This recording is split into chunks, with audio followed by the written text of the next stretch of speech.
Well, thank you so much. I am very honored, I have to say, to be asked to speak to all of you. I have been a little bit of a clinician in my life, but I'm not a real one. I don't even play one on TV. So it just means a great deal to me that you've asked me to come here. And Janelle, if you're here, and if she's not, congratulations. What a wonderful honor to her. Wasn't that just a remarkable event that we just saw?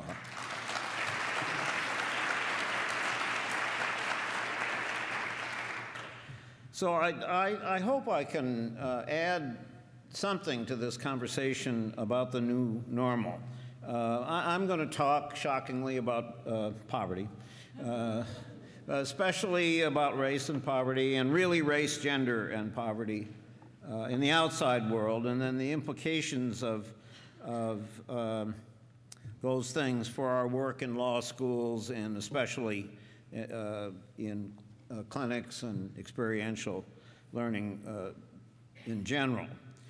Too much of that outside picture of poverty is the old normal, I'm sorry to say. I think we know that. But there is also a new normal. Adding the old and the new together, we can see why poverty is as difficult as it is now. And I think I suggest that we need to understand those facts in order to respond effectively, fully effectively, in our teaching. So that's my subject for today. I got a lot more here that I'm going to not be able to say. I wanted to tell you how important policy lawyering is, and to say that whatever we're teaching, we need to make sure that students know the historical and the structural context for the issues the students are working on, particularly in clinics that represent people on an individual basis, that we need to build relationships with the communities that we're serving wherever we can, and need to connect to people who are organizing for change in whatever ways we can. And we need to make sure our students know, all of our students in the law school, really, that there's an enormous gap in representation by lawyers on the civil side, and that when we talk about access to justice, we mean access, but we also mean justice. That's what I was going to say and did not say. So let's start with some history about anti-poverty policy. One responsibility for all of us is to understand the history and get it right. Last year, as we all know, it was half a century since President Johnson's War on Poverty was enacted, and yet there's still 45 million people in our country who are still poor. And you know the story. We hear it over and over again. They say we fought a war on poverty and poverty won. This is not right. I think everybody in this room knows that. In fact, I think everything I'm saying you already know before. So let's go and spend the rest of the time outside. No, you're on. Good. Thank you, Alex. But so all of us need to have the facts, and we need to actually to take our own role of responsibility in contributing whenever we can about setting the story right. That's point number one. We did cut poverty in half in the 1960s, from 22% in 1959 when we first started measuring poverty, down to 11%. In 1973, African-American poverty went down from 55% to 32% over that period. So those are the facts, and there's a longer discussion as to exactly why that happened, but it sure did happen. From the New Deal until now, and not just in the 1960s, of course, we all know we've enacted policies that work, despite what Ronald Reagan and others have said. Beginning with Social Security in 1935, and then food stamps, earned income tax credit, child tax credit, SSI, Pell Grants, housing vouchers, much more, up through the Affordable Care Act and the expansion of Medicaid under the leadership of President Obama. We've enacted a long list of programs and policies that work. we would have twice as many, more than twice as many in poverty without those programs. More than 90 million instead of 45 million. Still, we have 45 million people in poverty. And why? So let's look back to 1968. We were in a good place on poverty despite the tragedies of that year, the loss, as we know, Dr. King, Robert Kennedy. There was great optimism nonetheless, and with great good reason. Poverty in our country was literally on its way to being cut in half. So what happened? There were 10 big changes in our country that we did not foresee, and that's what I want to talk about. In one way or another, I think these facts are important to what you do in your clinics, and at least insofar as they have anything to do with poverty, and that's certainly most of you.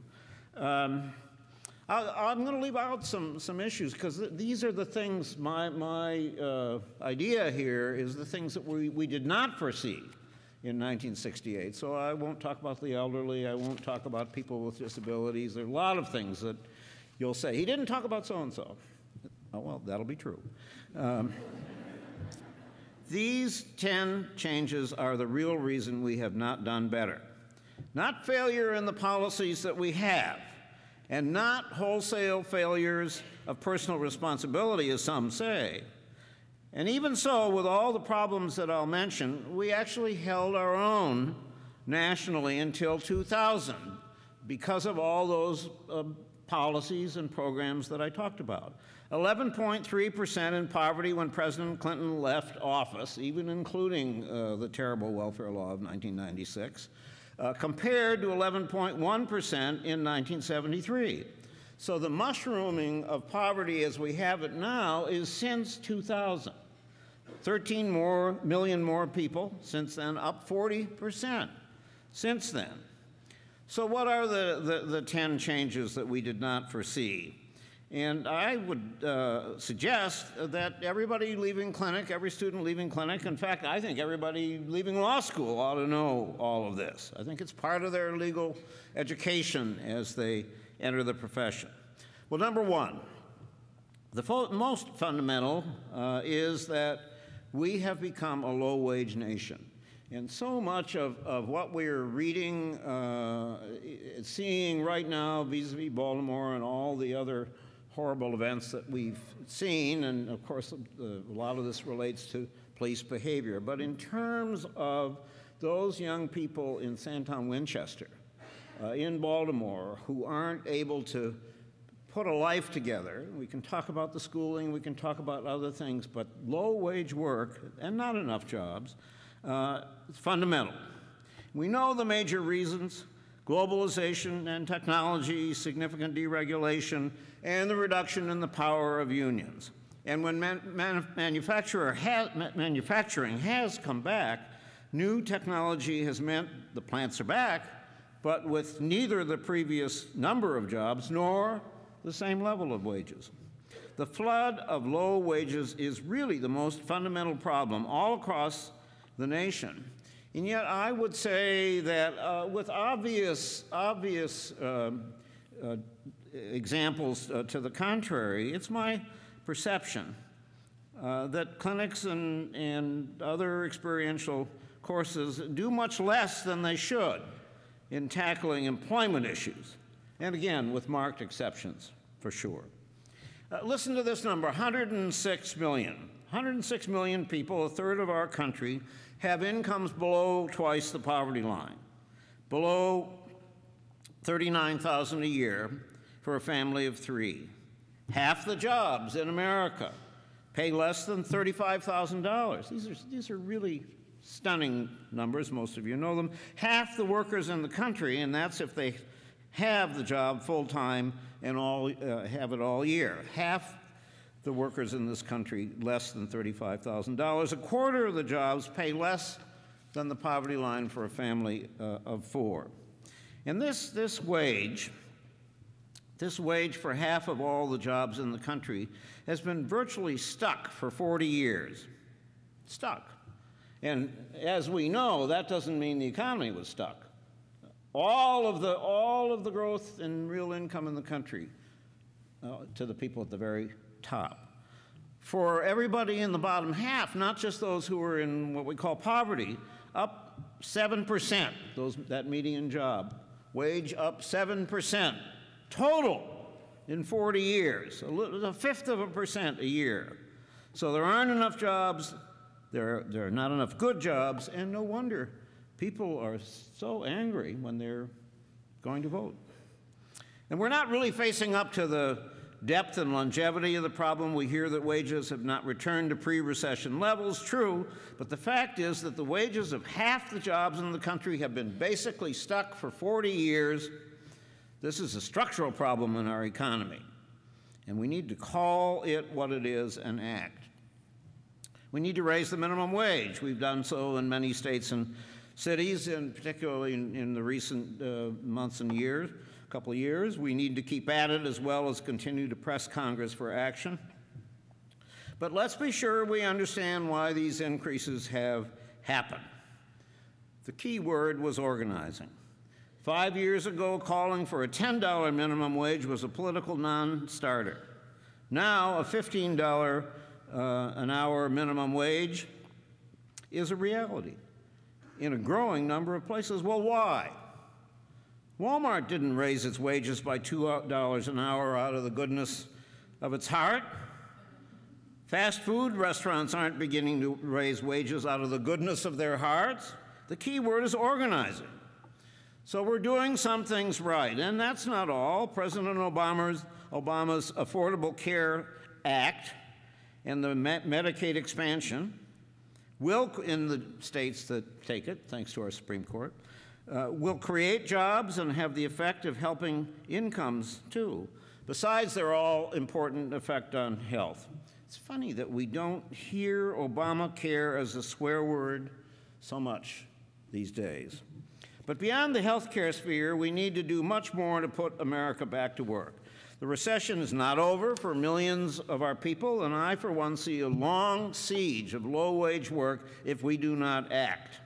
We need a national debate on the proper shape of our national economy in the 21st century, what it takes to have enough good jobs. And one part of that should be not only to invest in jobs rebuilding infrastructure, but also in such areas as childcare and affordable housing. It will cost money, to be sure, so it certainly will not happen overnight. And part of the discussion is taxing ourselves so that we can pay for meeting these national needs. The deluge of low-wage jobs is not going away, and we need to face up to it all over America. Now, there's just through the whole list, I think this is true, but there's work for clinics and practicums in much of this. Wage theft is at the top of my list. Workers are losing billions of dollars across the country. Clinics can represent people who've been shortchanged on overtime and their basic wage and sometimes not paid at all. And there are things that you're already doing and lots of other ideas. This is so important. And the same on health care. The Affordable Care Act and the new Medicaid offer a plethora of possibilities. And again, there's a lot of work being done by some of you on health care. Second unforeseen thing, family structures have changed. There are many more single parents, primarily women. Poverty is more and more a question of women and children of all wages. Only one available breadwinner and low-wage work are a disastrous combination. Single moms and their children are the highest poverty group of all, nationally well over 40%, regardless of race or ethnicity. And to make matters worse, lacking the wherewithal to pay for quality child care, many women are forced to leave their children in circumstances that are downright dangerous. This is all a very high priority. All of these are civic challenges of the highest priority for communities, not just national money, not just pouring money from any source in the world, but working toward the implementation that has to be done properly if we're going to make things happen in the right way. A third change we did not foresee is what happened to public education, especially for low-income children. Our public schools went into decline just as the good jobs began more and more to require more rigorous education and training. All of our children, girls as well as boys, young people of all races and ethnicities, need access to 21st century jobs, and this means a 21st century curriculum. Just a high school diploma isn't good enough anymore. Well, I know that many of you are working on education in one way or another, whether it's children in special education cases or representing children caught up in zero-tolerance discipline cases, and there are many more, and we need to see even more. Fourth, and remember we're talking about things that we did not foresee, mass incarceration. We started locking up people at a prodigious rate, especially African American and Latino men. We know it's a vicious circle. Poverty, especially coupled with race, leads to disproportionate incarceration, and incarceration leads to what too often is a lifetime of poverty. We seem to be finally waking up to the idea of more humane reentry policies. Newt Gingrich says he gets it, but this is not nearly enough. Crime rates around the country have gone down, and yet we continue to see large numbers in prison. Why? Sentencing policies, and these are all things that we can be working on in the things that we do in clinic and elsewhere. Sentencing policies remain awful. Long sentences, mandatory minimum sentences, 3 strikes and you're out, incarcerating youth in adult prisons. We need to ask state by state and legislature by legislature. State after state is wasting precious public money. Private prison companies and prison guard unions are calling the shots. It doesn't have to be this way. And after Ferguson, as we know, in Cleveland and New York and North Charleston, Baltimore, there is a movement that has begun. That we should be involved, and many of you are, whether it's with expungement or other ex-offender efforts and more. This is definitely a place where lawyering and organizing can work together. 5, inner-city concentrated poverty. Too many poor people all in one place. It's gotten worse in city after city.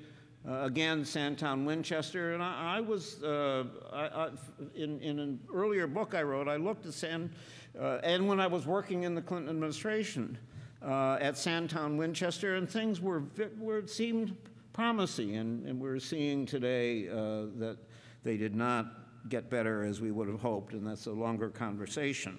But we all know the consequences, that persistent and intergenerational poverty that is the hardest to attack and the most politicized by racial attitudes. And of course, it's not just urban. Think Appalachia, the Mississippi Delta, Indian reservations, and so on. And of course, it's so important to emphasize that concentrated poverty is not simply a matter of race. When you look at the cities and towns across the Rust Belt, Robert Putnam has written about this in his new book, we see towns that were prosperous 40 years ago, and the factories and the good jobs went away, the town fell apart, drugs and alcohol, teen pregnancy, dropping out of school, and so on, and almost everybody was white. We need to understand that. We have to make every effort to do better. The answers have to involve doing everything, three-dimensional and then some. The news about yesterday, which I'm sure many of you saw, about the work of Raj Chetty and his colleagues on re-examining the data about moving to opportunity was exciting. That policy, which had been in earlier evaluations, had been pronounced as not working. We now see a difference as time has passed. So we should follow up, and there must be clinical opportunities for transactional work, for policy advocacy, and litigation as well. 6, deep poverty. The census tells us that 20 million people now have incomes below half the poverty line, below $9,500 a year for a family of 3. The percent living in extreme poverty has doubled in 40 years, from 3.3% to 6.7%. Why? We did it. We, America, did that. We did that to children, to women and children. The 1996 welfare law did that. The percent of children living in poor families and receiving cash assistance went from 68% before the 96 law was passed down to 25%. In more than half the states, fewer than 20% of children living in poor families get cash assistance. Wyoming wins the prize with 800 people in the entire state receiving cash assistance, 5% of children living in poor families in Wyoming. 3.7 million people now getting cash assistance nationally, barely 1% of our population. 6 million people on food stamps with no other income. 6 million. It's an enormous hole. We should be ashamed. And food stamps are vital. This is a current conversation. There's a growing attack on them from some people. I feel especially strongly about this. I went with Robert Kennedy to Mississippi in 1967. We saw children with swollen bellies and sores on their arms and legs that would not heal. Rickets, kwashiorkor, marasmus, diseases that we thought occurred only in fourth world countries. Food stamps are an enormous policy success. We have too much poverty, but we no longer have the near starvation and extreme malnutrition that we saw in Mississippi in 1967. And yet, we see people who want to move the clock backward. We need to prevent that. 7, we did not foresee what has happened to affordable housing and homelessness. We've seen a huge loss of affordable housing. Rents have skyrocketed. People can't pay the rent even if they're working. There's doubling up. There's couch serving. There's terrible. This is terrible for children. We have so much to do, and many of you, this is obviously something that is the subject of many clinics. 8, we did not foresee the massive immigration that has occurred over the last 40 years, which is certainly a source of poverty, and so many of you are doing great work in that area. 9, race and ethnicity and gender. We thought we would be doing better on those issues by now. 27% poverty still among African Americans, 25% among Latinos, 10% among whites. The disparities continue, and what I think is unforeseen, at least in my mind, is that we thought it would be better by now. But look at the politics of immigration. Look at Ferguson and Baltimore, as I said a minute ago. It seems that we can't pick up the paper without reading about another unarmed black man being killed by a police officer. This is not who we should be, and we, in our work, have a responsibility to help make things right. 10, and finally, inequality. Our economy doubled in size over the past 40 years, but it all stuck at the top, as I said earlier. Gaps are still widening. From 2009 to 2012, the income of the top 1% went up 21%, while the bottom 99% lost 0.3%. And you can be sure that the 99th, down at the right below those 1%ers, not the same percent a loss of income as at the very bottom. We have to focus on the top to get them to pay their fair share of the cost of running the country. And when we talk about the other 99%, even as we focus as we should on the squeeze on the middle, let's make sure that our focus, that's what we're here about in our work and in our beliefs, let's make sure that our focus goes all the way to the bottom. That is who we should be. Everything I've discussed, I think, is food for thought, for clinics, for practicums, and for law schools as a whole. All of us have a responsibility to make the new normal better than the old one. I always close with a short quote from Rabbi Abraham Joshua Heschel, Dr. King's dear friend, a deeply spiritual man, an author of many books of great length. But here, a tweet. Before there was Twitter, if you will. He said, "We are not all guilty, but we are all responsible." I'm so glad to be here with you, and thank you very much for allowing me to share these thoughts this afternoon.